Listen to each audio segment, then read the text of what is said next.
Onnee koo keessaa sentee godhatte maana. Onnee koo keessaa sentee godhatte maana. Dhuguma keetii moo na taphataana.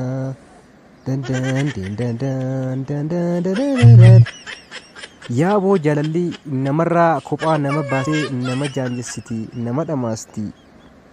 Ay jaalala jaalalli tun kaa kennaa rabbiiti akkam godhan kaa duuba nama jaalatan otoo argatanii irra gaariidha. Onnee koo keessaa sentee godhatte maana. Onnee koo sentee godhatte maana. Dhuguma keetii moo na taphataana. Ay jaalala jaalalli kaa urufana baastee amma gaa kophaa kiyya taa'ee galana daawwachuu jira. Maaliif furmaanni yaa jamaa? Anis halaala taa'een si yaada. Atis halaala teessee na yaada. Obsi wal arguuf jirra shaggeetoo. Hammasittuu salaamaka. Harargee yaalii tabiiftuu dhagaan gibee konkolaate. As kottuu yaa shurrubbee koo dadandadee. Shurrubbeen qaariitee. Dhageesseen biraa dhufaa. Garaa koo jabaadhu kaa. Garaa koo jabaadhu kaa. Ay jaalala namarraa kophaa nama baasee kophaan nama deemsisa. Kophaa daandiirraa kararraan nama oofaa. Hulaan beeknee nama seensisa. Garuu numa jira laata namni akka kiyyaa jaalalli isa darare. Ay yaabada jaalala. Maali hobbolaa maal kophaa kee asii dalagdaa bakka namni hin jirre iddoo namni hin jirre maaltu si fide kophaa kee maal asii eegdaa?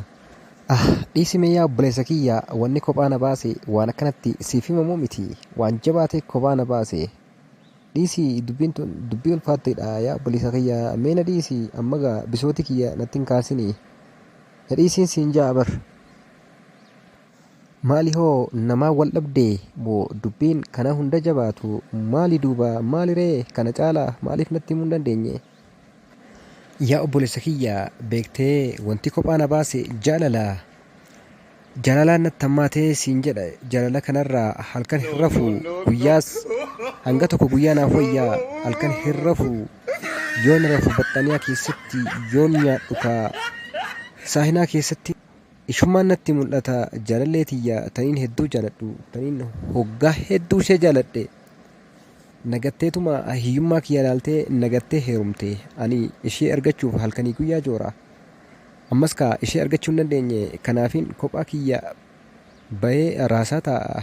Jaalalaan na baaseen siin jedha yaa obboleessa kiyya baay'ee natti dhagahamaa beektaa. Qooy mee dhaabbu qooy siis jaalala si baasee jechuu? Anaas jaalalaan mana na baase yaa obboleessa kiyya kophaa kiyya kaara deemaa ture intalaan akkaan jaaladhu isheenis nagatteetuma dhiira biraa jaalatte.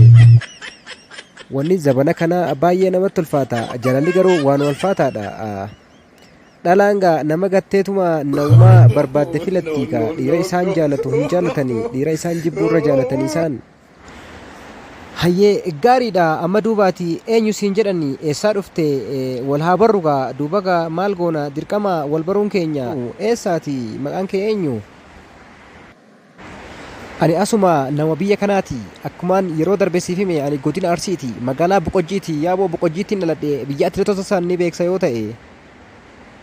Kanaafuu Boqojjiidha gaa kee eessa duuba eessa intalli ati jaalatte hoo eessa? Ani Boqojjiidha Boqojjumattiin jaaladhe gaa obboleessa kiyya ijoolleen Boqojjii jaalalas numa beekti.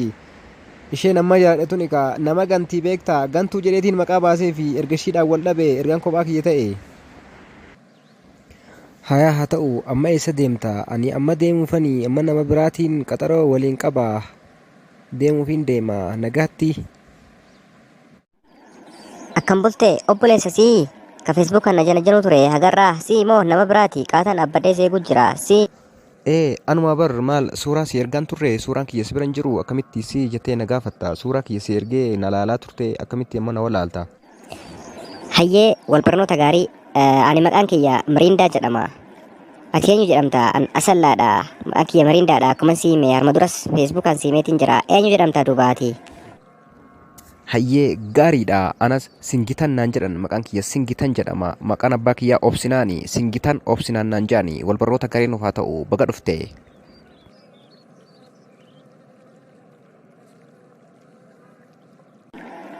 Duuba hoo maali kun rifeensi ofirraa hin murtu rifeensa jaldeessa sirriitti fakkaate moo mallaqa itti murattu hin qabdu si haa kennu nama akka keetii kanaan na janajjanuu ture jechuu agarraa anis hin beekne suuraa isa biraa naaf ergite suuraan amma arguu fi fuulli kee inni duraa tokkoo miti.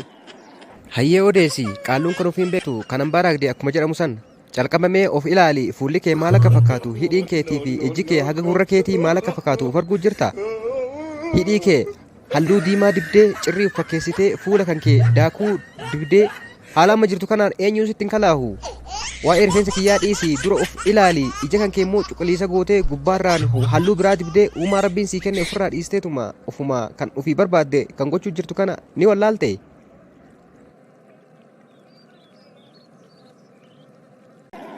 Gurba na dhageessa ani nama meeqa dide tujjaara nama meeqatu abbaa kiyyatti ergatee itti heerumuu fi jaalachuu dide arra booda naannoo ani jiru akka hin geenne kana booda safar kiyya hin geeni an intala tujjaara ta'uu kiyya an nan beektuuf nagaatti kana booda waliin agarru.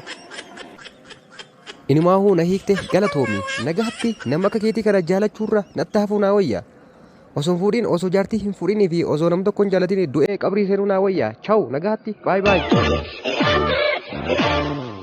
Wana tunjire natti fakkeessanii waamalee numne anganda keessa.